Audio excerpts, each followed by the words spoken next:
हम थोड़ा सा दृश्य देखते हैं काट मार का तो रोंगटे खड़े हो जाते हैं। जिसके अंदर दया है, जिसमें शर्म है, जिसमें हया है, जो सोचता है कि ये क्या हो रहा है, ये गंदा काम क्यों हो रहा है। लेकिन नरक के अंदर हर पल हर घड़ी वहां यही काम होता है। कोई किसी को मार रहा है, कोई भूख के मारे मर रहा है, कोई किसी को काट रहा है, कोई किसी को अग्नि में जला रहा है। और भी देखिए, यहां तो किसी को काटो तो मर तो जाता है, किसी को मारो तो मर तो जाता है, लेकिन वहां कोई मरता भी।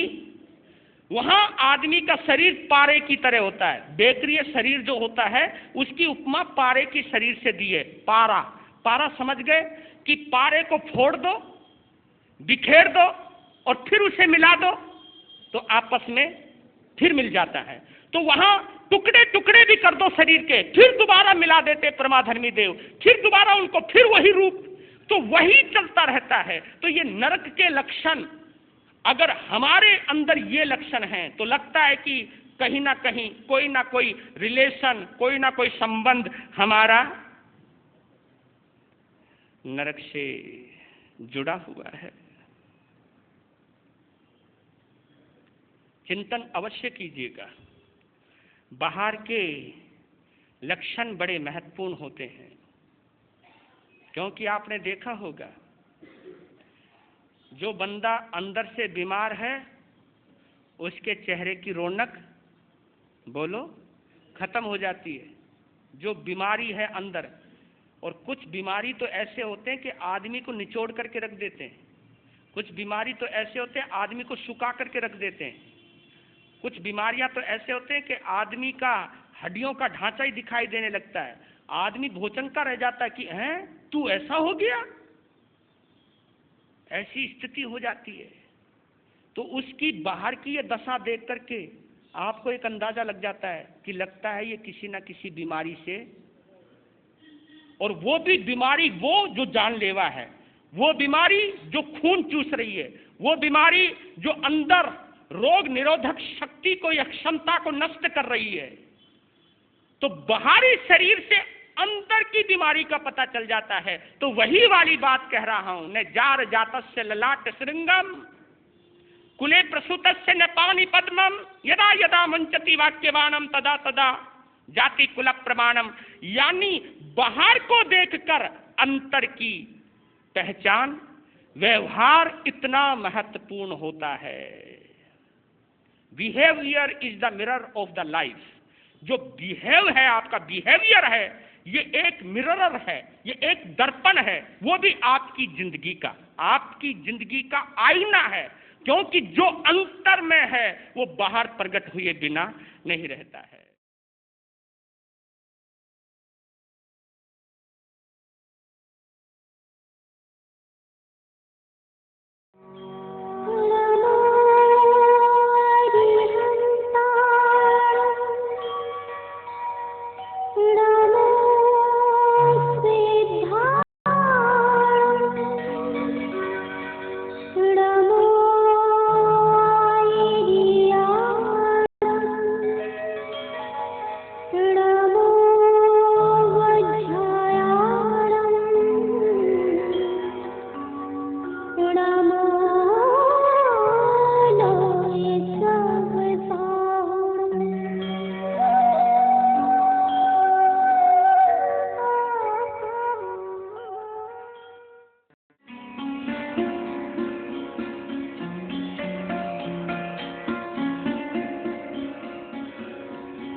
सबसे पहले शर्मन संघ के चतुर्थ पटधर आचार्य सम्राट ध्यान योगी महामहिम श्री शिव मुनि जी महाराज साहब, जैन धर्मोपदेष्टा गुरुदेव श्री फूलचंद जी महाराज साहब, परम सेवा भावी पूज्य गुरुदेव श्री प्रेम सुख जी महाराज साहब, संघ रत्न उपाध्याय प्रवर पूज्य श्री रविंद्र मुनि जी महाराज साहब, इन चारों गुरु भगवंतों के पावन चरणों में शत शत वंदन करता हूँ।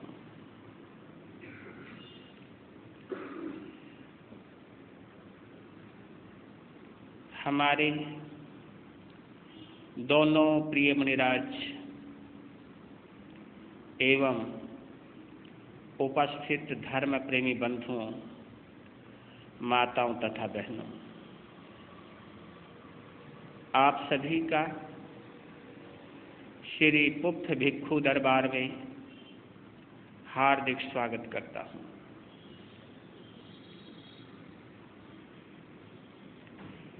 वाणी की चर्चा को आगे बढ़ाएं,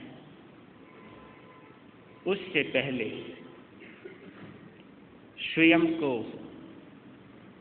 इस तरह समझाएं। प्रभु गीत आपकी जिह्वा का सम्मान है। प्रभु गीत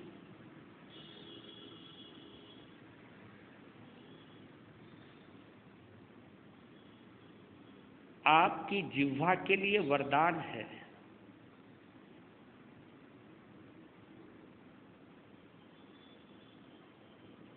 और आपके जीवन कल्याण में इसकी महती आवश्यकता है।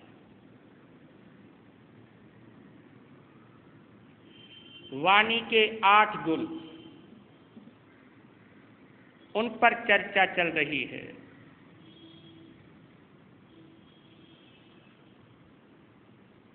तीन गुण, कार्ये पतितम, यानी काम पड़े तो बोलो। गर्व रहितम, जब कभी भी बोलो तो विनय भाव से बोलो। विनय भाव से बोलने वाले की वाणी में कभी तुच्छता, कभी छोटापन नहीं आता, यानी अतुच्छम। आपकी वाणी में तुच्छता नहीं बल्कि उच्चता होनी चाहिए। आपकी वाणी में क्वालिटी होनी चाहिए। हर चीज में अगर क्वालिटी पसंद करते हो तो बोलने में भी क्वालिटी पसंद कीजिए। अब चौथा गुण, धर्म संयुक्तम।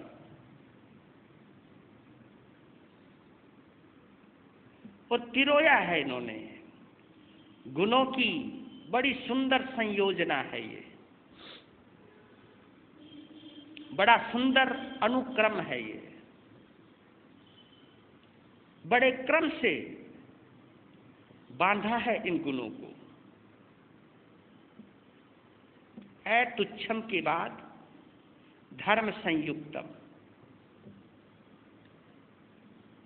यानी आप जब कभी भी बोलो तो अपने मानवीय धर्म को आगे रख करके बोलो।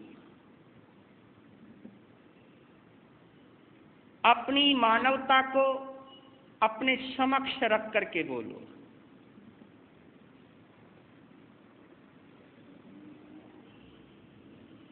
इस इरादे से बोलो,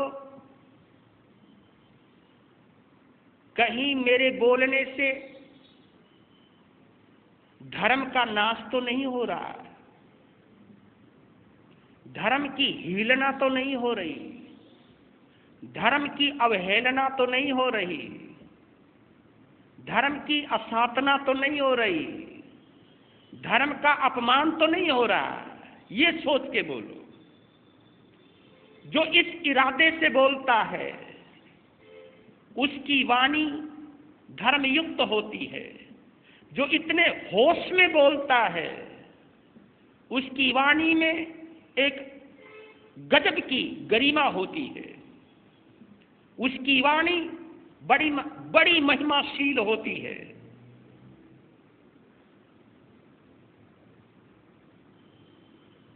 धर्म संयुक्तम। याद रखना, धर्म रहित वाणी अशांति के ही बीज बोएगी। ये मन मस्तिष्क में एक बात जचा करके रखना। इस चिंतन को साथ साथ रखना कि धर्म रहित वाणी अशांति के बीज ही बोएगी, मेरे लिए भी और दूसरों के लिए भी। क्योंकि अनुभवियों ने इस वाणी का यह फल बतलाते हुए एक गर्वानुभूति की है।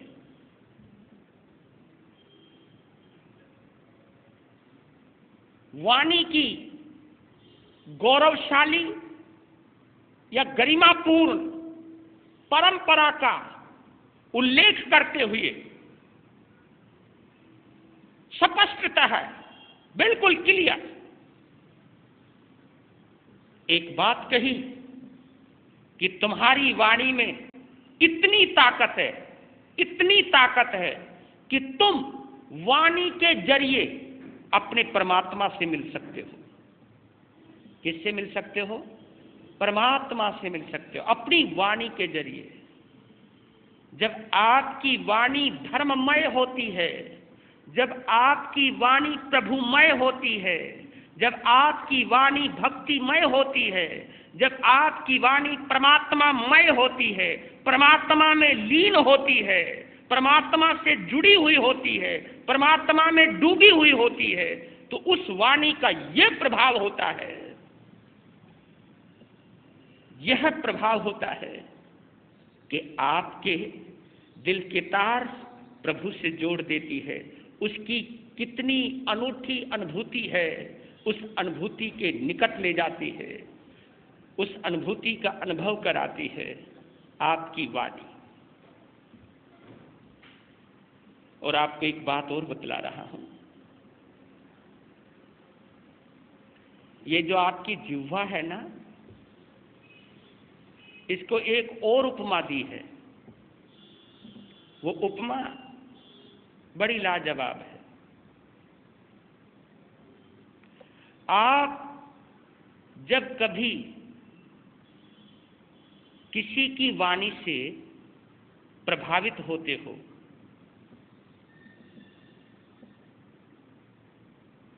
तो आपके मुख से एक शब्द निकलता है, कभी गौर करना।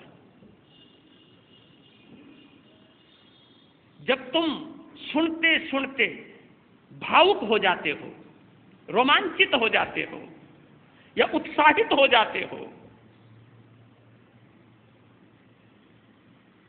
अभिभूत हो जाते हो, उस वक्त एक वाक्य निकलता आपके मुख से कि सामने वाले की जबान में बोलो सरस्वती है,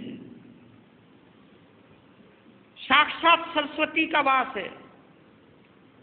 और जिनको वचन सिद्धि हो जाती है, जो बोले वो पक्का हो जाता है, तब भी आप एक यही शब्द कहते हो कि उसकी वाणी में परमात्मा सरस्वती का वास है। इससे क्लियर हुआ, इससे एक बात और स्पष्ट हुई कि हमारी जिह्वा सरस्वती का साक्षात मंदिर है। ये मामूली चीज नहीं है, ये सरस्वती मां का मंदिर है। वाग देवता का अनुष्ठान है ये आपकी जबान। वाग देवता यानी वचनों का जो देवता है, उसे हम वाग देवता कहते हैं। जो ये शब्द झर रहे हैं, ये जो शब्द निकल रहे हैं, ये शब्द नहीं है बल्कि वाग देवता है। ये वाणी का देवता है, जिसका प्रभाव जनमानस पर पड़ता है। आपने कोई देवता शायद आकृति में तो नहीं देखा होगा, प्रतिमा में देखा होगा, लेकिन साक्षात आकृति में तो नहीं देखा। लेकिन ये वाग देवता, इसका अनुभव आप साक्षात कर सकते हो। इन शब्दों को सुनकर जब अंदर में हलचल मचती है, कण कण प्रभावित होता है, रोवा रोवा रोमांचित होता है, तब पता चलता है इस वाग देवता का कितना सटीक प्रभाव है। ये वाग देवता है, ये सरस्वती का मंदिर है।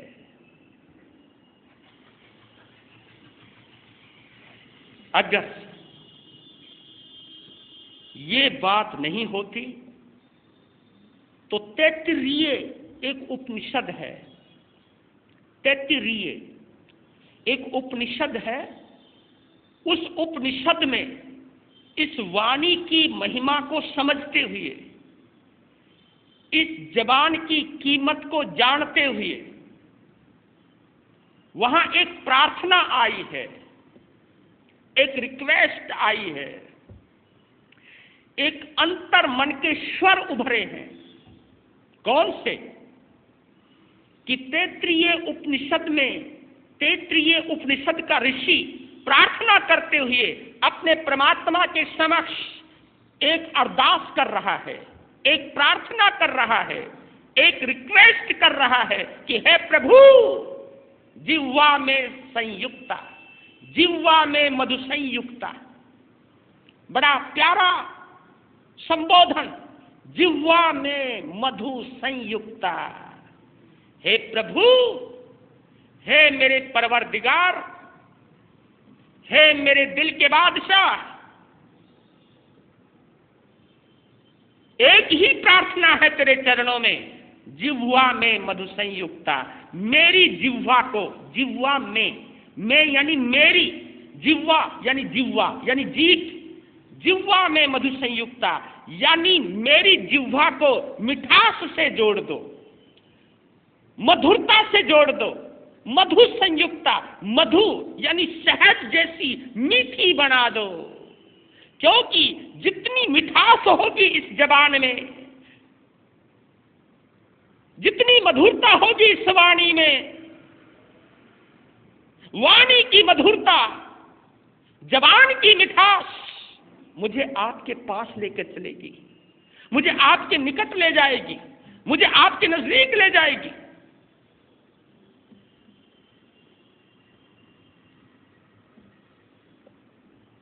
मैं कभी कभी कहता हूं, जिस जिह्वा को सरस्वती का मंदिर कहा, वाग देवता का अनुष्ठान कहा, उस जिह्वा से हम गाली क्यों दें? गाली देने से ये जिह्वा क्या हो जाती है? बोलो, अपवित्र हो जाती है, गंदी हो जाती है। गाली का नाम ही गंदगी है।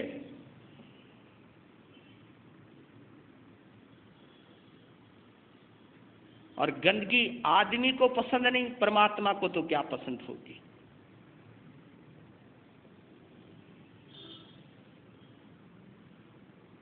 और ये दो ही चीजों से गंदी होती है जबान, या तो गंदा बोलने से और या गंदा, ईमानदारी से बोलो, या गंदा खाने से।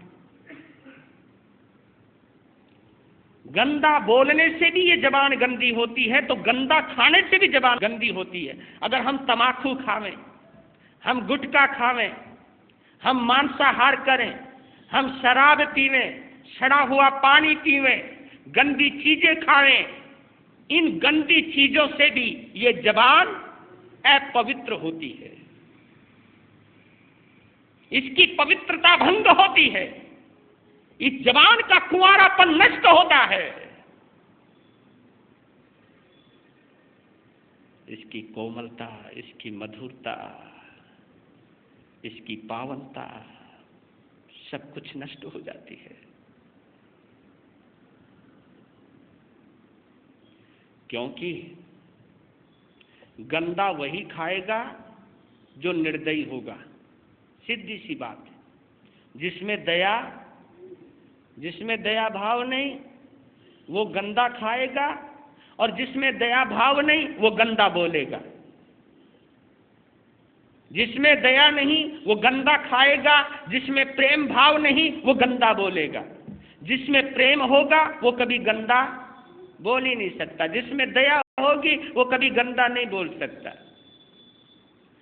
हमारी वाणी की गंदगी चाहे वो खाने में है चाहे वो बोलने में है, ये बात क्लियर हो गई कि हमारे अंदर दया नहीं है, हमारे अंदर प्रेम नहीं है, हमारे अंदर सद्भाव नहीं है, प्रेम भाव नहीं है, करुणा नहीं है, प्रभु भक्ति का कोई संस्कार नहीं है।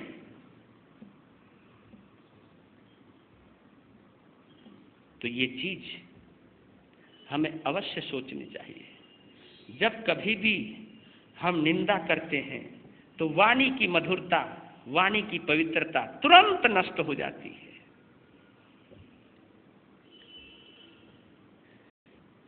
और इसी आधार पर एक अनुभवी ने कितना गजब का बोला, नेवर थ्रो मड। देखिए कितनी गहराई में, वो अंग्रेजी का दार्शनिक है, कोई अंग्रेज है, अंग्रेज बोल रहा है, वो कह रहा है नेवर थ्रो मड, क्योंकि may you miss your mark but not will have dirty hands. ये चीज एक गहराई से बोली है कि you will have dirty hands, यानी किसी पर कीचड़ मत उछालो, किसी की गंदगी को मत बोलो इस जबान से, किसी की गंदगी मत उठाओ इस जबान से। क्योंकि अगर हम किसी की बुराई कर रहे हैं तो इसका मतलब यह है कि दूसरे की गंदगी हम अपनी जबान से उठा रहे हैं। जो गंदगी उठाता है उसको हम इज्जत नहीं देते कभी कभी। हाँ, उसका इंतजार तो करते हैं कि कब आवेगी, कब सफाई करेगी, लेकिन हम ये भी मानते हैं कि उसको अंदर नहीं ले जाना, ये भी मानते हैं। मेरी कहने का भाव है कि आपको एक चेतावनी भी दे रहा हूं और एक समझ भी दे रहा हूं आपको। कौन सी समझ? ये समझ कि अगर हम किसी की बुराई करते हैं, किसी की निंदा करते हैं, तो हम उनसे भी ज्यादा गलत काम कर रहे हैं जो आपके यहां से गंदगी उठाते हैं, उससे भी ज्यादा, क्योंकि हम लोगों की गंदगी अपनी जबान से उठा उठा करके बोल रहे हैं, कह रहे हैं। तो ये इससे आपकी वाणी गंदी हो जाएगी। नेवर थ्रो मड, यानी किसी पर कीचड़ मत उछालो। नेवर, कभी नहीं, थ्रो, फेंको, मड, कीचड़, क्योंकि may you miss your mark. ये हो सकता है जब तुम अपने हाथ में कीचड़ उठाकर किसी पर निशाना लगाकर उसके ऊपर कीचड़ फेंको। हो सकता है may you miss your mark, हो सकता है फेंकते वक्त निशाना चूक जाए, हो सकता है जिस पर कीचड़ फेंक रहे थे वो कीचड़ उसको ना लगे, क्योंकि पूरी, हो सकता है वो चौकन्ना हो जाए, हो सकता है वो होश में आ जाए, हो सकता है वो आपके निशाने से हट जाए या आपका निशाना चूक जाए, कुछ भी हो सकता है।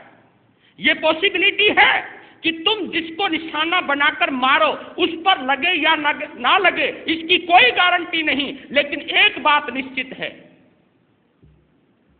कि आपके हाथ गंदे हुए बिना नहीं रहेंगे, आपके हाथ गंदे होंगे ही होंगे, चाहे दूसरे को जिसको मारा है वो गंदा हो या ना हो, लेकिन आपके हाथ अवश्य गंदे होंगे। इसका मतलब आपने जिसकी निंदा करी है उस निंदा करने से वो सुधरे या ना सुधरे, वो बदले या ना बदले, वो उसके भाव उसको सुनाई दे रहा है या नहीं दे रहा है, उसको समझ में आ रहा है या नहीं आ रहा है, वो बात दीगर है, वो बात अलग है। लेकिन आपकी वाणी अपवित्र हुए बिना नहीं रहेगी, आपकी वाणी प्रभु के लायक नहीं रहेगी, आप फिर प्रभु की भक्ति करने लायक नहीं रहोगे, आपकी जिह्वा में इतना सामर्थ्य नहीं रहेगा कि आप प्रभु की भक्ति कर सको। हमारे यहाँ जैन धर्म में निंदा करने का विधान है, मैं बतला रहा हूं, हमारे यहाँ जैन धर्म में निंदा करने का विधान है, लेकिन दूसरों की नहीं। बोलो किसकी? खुद की। खुद की निंदा करो, खुद की आलोचना करो। आलोचना, आलोचना कहते दो बड़े प्यारे शब्द हैं, आ जमा लोचन। लोचन आंख को कहते हैं। लोचन किसको कहते हैं? आंख को। भगवान का एक नाम है त्रिलोचन। त्रिलोचन यानी उनकी आंख तीनों लोगों को देख सकती है, इसलिए उनका नाम है त्रिलोचन। तीनों लोगों को जो देखे उसे त्रिलोचन कहते हैं। तो आलोचन, आलोचना यानी अपनी आत्मा की आलोचना करना। जो ये आ शब्द है ये अपनी आत्मा है, यानी अपने आप को देखो, खुद को देखो। आलोचना करनी है, निंदा करनी है, ग्रह करनी है, बुराई करनी है, खुद की करो, दूसरे की करके क्या मिलेगा? क्या जिंदगी भर दूसरों के कपड़े साफ करते रहोगे क्या? तुम्हें अपने कपड़ों की कोई चिंता नहीं? जब कपड़े साफ करने हैं तो अपने कपड़े साफ करो। दूसरों के कपड़े साफ कर रहे हो और अपने कपड़े गंदे कर रहे हो, ये तो कोई सभ्यता नहीं है, ये तो कोई अच्छा काम नहीं है। पर लेकिन करें क्या? दूसरों की गंदगी झाड़ने से वक्त मिले ना, तभी तो अपनी गंदगी साफ करोगे। देख सको तो अपनी गंदगी देखो,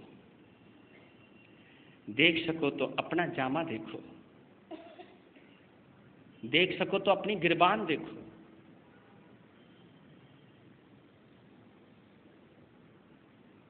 वाह, एक गीत सुना रहा हूं, सुनाओ? पंजाबी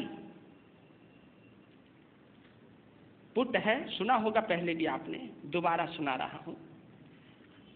पहले सुना होगा, शायद 14 साल पहले सुना होगा, भूल गए होंगे, नई जनरेशन आ गई है, समझाने के लिए बोल रहा हूं। कई दर गुरुंदे आउंदे, कई दर गुरुंदे आउंदे, आप बहुतियां गल्लां बनाउंदे। समझ में आ रहे हो ना?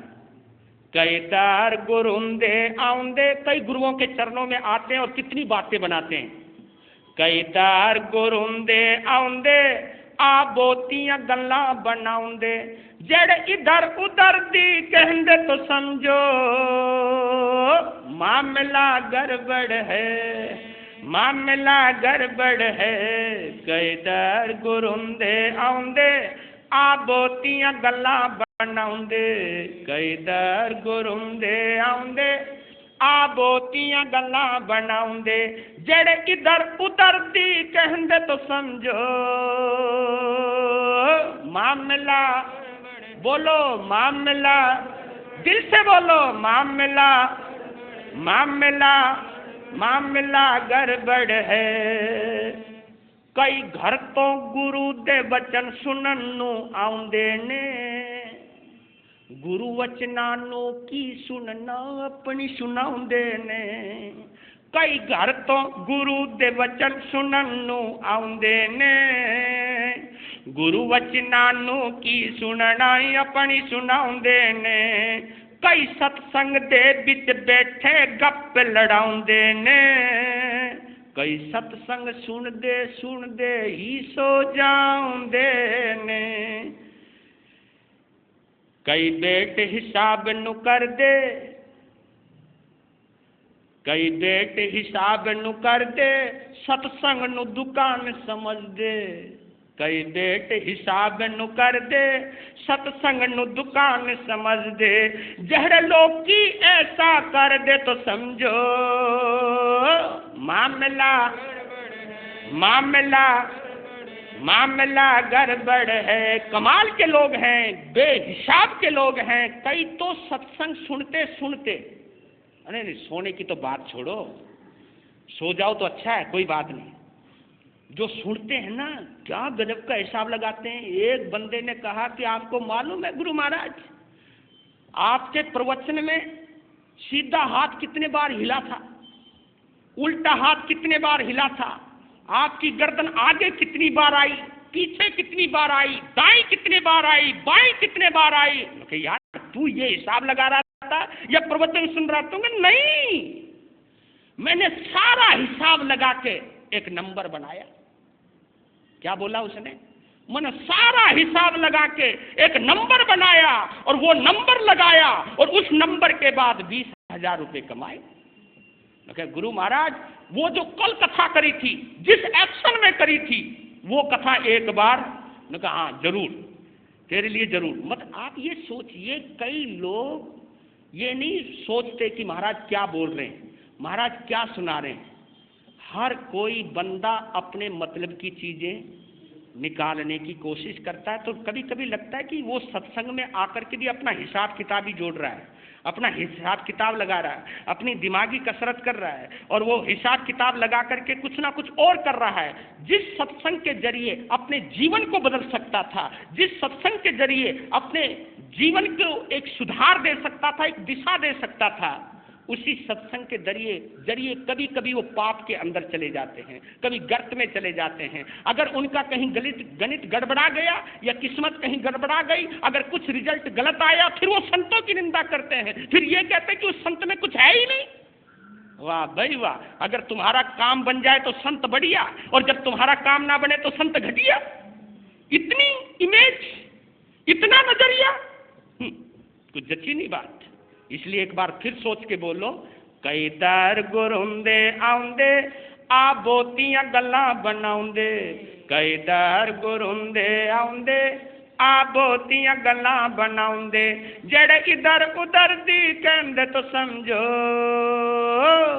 मामला मामला मामला गड़बड़ है। और भी कई कोल गुरु दे बैठे मक्खन लाउंदे ने, झूठी मिठी गल्लां नाल गुरु नूं रिझाउंदे ने। कई कोल गुरु दे बैठे मक्खन लाउंदे ने, झूठी मिठी गल्लां नाल गुरु नूं रिझाउंदे ने। जद दूजे संत दे कोलो डेरा लाउंदे ने, ओथे पहले संतां दा बैठ मजाक उड़ाउंदे ने। जड़ चिकनी चुपड़ी लाके कुछ आप ही गल बना के, जड़ चिकनी चुपड़ी लाके कुछ आप ही गल बना के, जड़ संत दी निंदिया कर दे तो समझो मामला मामला मामला गड़बड़ है। कई दर गुरुंदे आउंदे आ बोतियां गल्लां बनाउंदे, जेड़े इधर उधर दी कहंदे तो समझो मामला गड़बड़ है, मामला गड़बड़ है। एक बात मैं अपने संतों को भी कहता हूं और खुद को भी कहता हूं, जो कोई भी किसी भी संत की या किसी भी आदमी की बुराई मेरे सामने कर रहा है, निंदा मेरे सामने कर रहा है, तो एक बात मैं बतला रहा हूं, जो कोई भी आपके आगे किसी की बुराई कर रहा है तो ये समझ लेना कि अगर वो आपके आगे किसी की बुराई कर रहा है तो वो आपकी भी बुराई किसी के आगे, क्योंकि उसको तो बुराई करनी है, उसको तो बुराई करनी है। उसको इस चीज से नहीं लेना किसकी बुराई करनी है, उसको तो बुराई करनी है। मुझे इस प्रसंग पर एक प्रसंग याद आ रहा है, बहुत अच्छी एक व्यंग कविता याद आई है मुझे इसी बात के ऊपर। क्या एक प्रसंग है, समय है थोड़ा सा मेरे पास, एक प्रसंग है कि जिस वक्त शूर्पनखा की नाक कटनी थी, किसकी? शूर्पणखा की। रामायण का प्रसंग है, बड़ा प्रेरणास्पद है, दिल को छूता है व्यंग्य कविता, लेकिन दिल को कचोटती भी है, दिल को छूती भी है, मन को समझाती भी है। कविता लक्ष्मण के मुंह से कहलवाई है, कविता लक्ष्मण के मुंह से ही कहलवाई है कवि ने। कौन सी है कविता, सुनो। लोग लुगाइयो सज्जन भाइयों, थाने एक राज की बात बताऊं। समझ रहे हो ना? लोग लुगाइयो सज्जन भाइयों, थाने एक राज की बात बताऊं। मैं राम लीला में लक्ष्मण को पारट कियो थो, मैं राम लीला में लक्ष्मण को पारट कियो थो। 20 दिन को किस्सो सुनाऊं, यानी उस दिन की घटना सुना रहा हूं। 20 दिन को किस्सो सुनाऊं।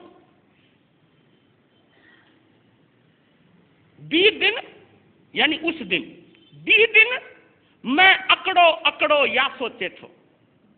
20 दिन मैं अकड़ो अकड़ो या सोचे थो। रे लक्ष्मण आज तो तेरी जय जयकार बुलेगी। रे लक्ष्मण तेरी तो आज जय जयकार बुलेगी, क्योंकि आज शूर्पणखा की, हाँ, क्योंकि आज शूर्पणखा की नाक कटेगी। मैं यही सोच रही हो थो, मैं यही सोच रही हो थो।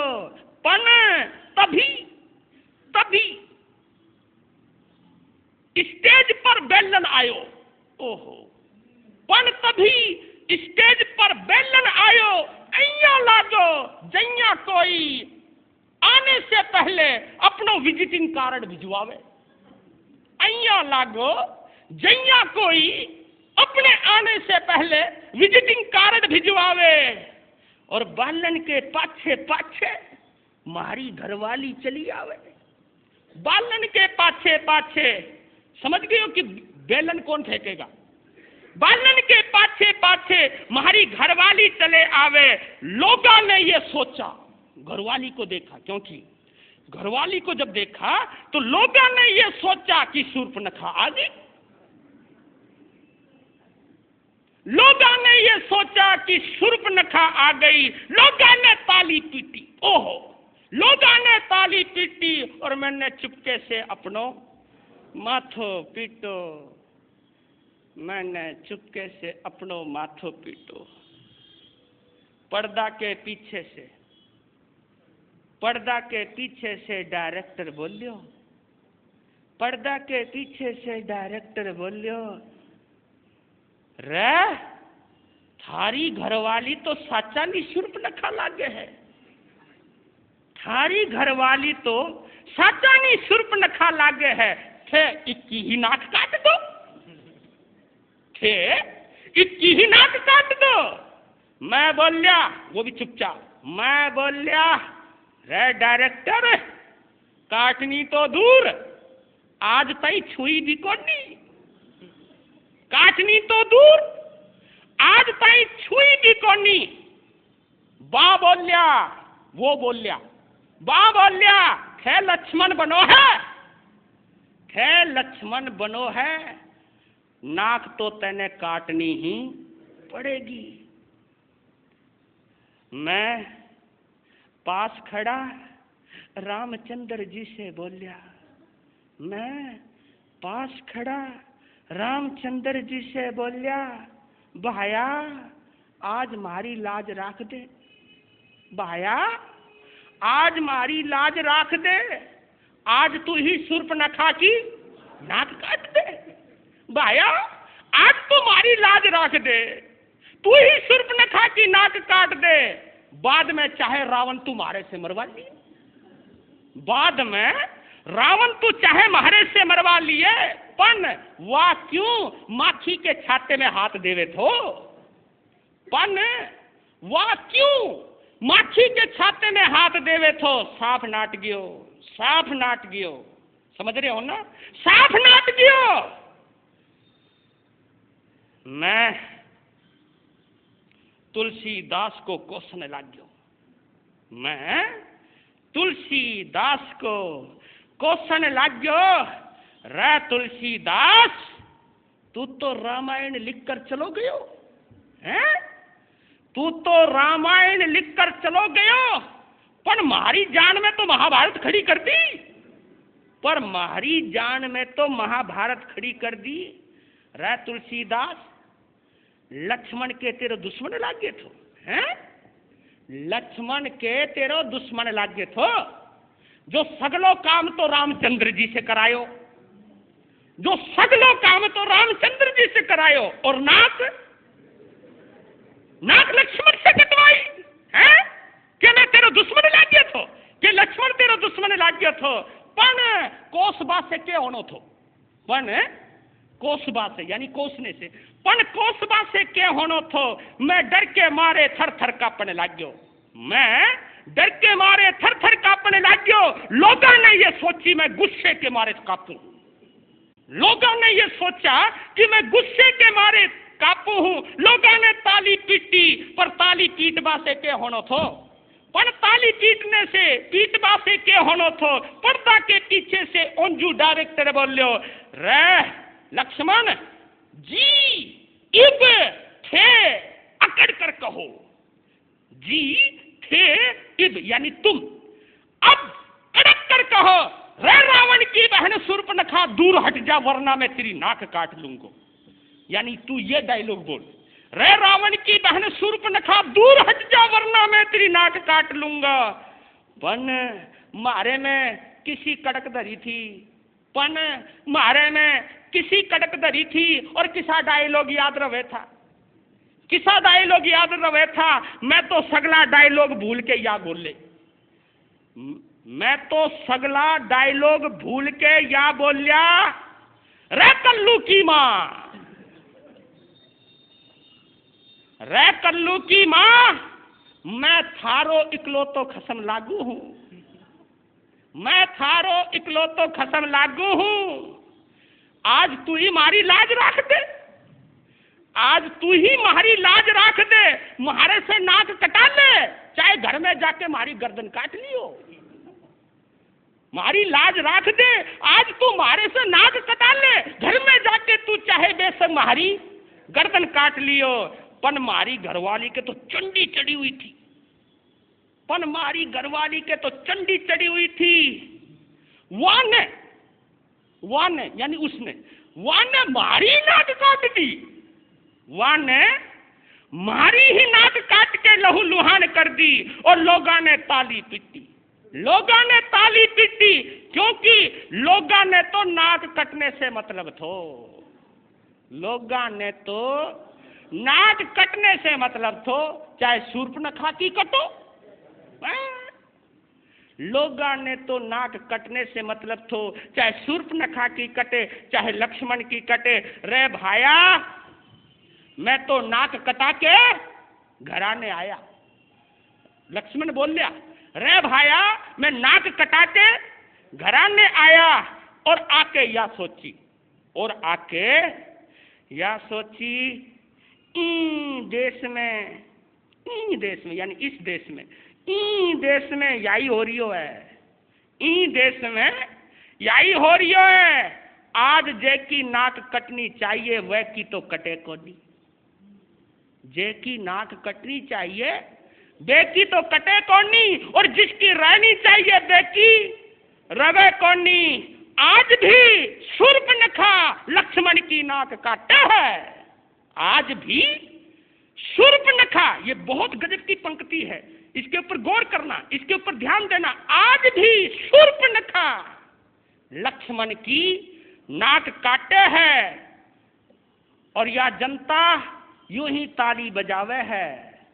ताली बजाती हुई जनता या भूल जावे है कि नाक उनकी भी कटी हुई है, ताली बजाती हुई जनता या भूल जावे है कि नाक उनकी भी कटी हुई है, इज्जत उनकी भी गई हुई है, आत्मा उनकी भी मरी हुई है। अब गौर करना, दैट्स ऑल, ये पूरे होगी है बात, लेकिन आप समझना, कोशिश करना कि निंदा कौन करता है। निंदा कोई अच्छा इंसान नहीं करेगा। इज्जत कौन उतारता है? इज्जत कौन उछालता है? जिसकी खुद की, बोलो बोलो, जिसकी खुद की इज्जत नहीं होती वही दूसरों की इज्जत उछालता है। जिसकी खुद की पगड़ी नहीं होती वही दूसरों की पगड़ी उछालता है। क्योंकि जिसकी इज्जत होती है वो जानता है कि इज्जत कितनी कीमती है, इज्जत कितनी जानदार है, इज्जत की क्या कीमत है वो जानता है। तो गौर करना, इज्जत उतारने से पहले जरा अपनी इज्जत की ओर ध्यान देना। कहीं ऐसा ना हो कि आपकी वाणी कल्याणी ना होकर के किसी की इज्जत नाशनी ना बन जाए। आपकी वाणी जब किसी की इज्जत बढ़ाती है तो मानो वो धर्ममय है, और जब आपकी वाणी किसी की इज्जत घटाती है तो समझो ये वाणी पापमय है। तो यही विचार करना हर पल हर क्षण।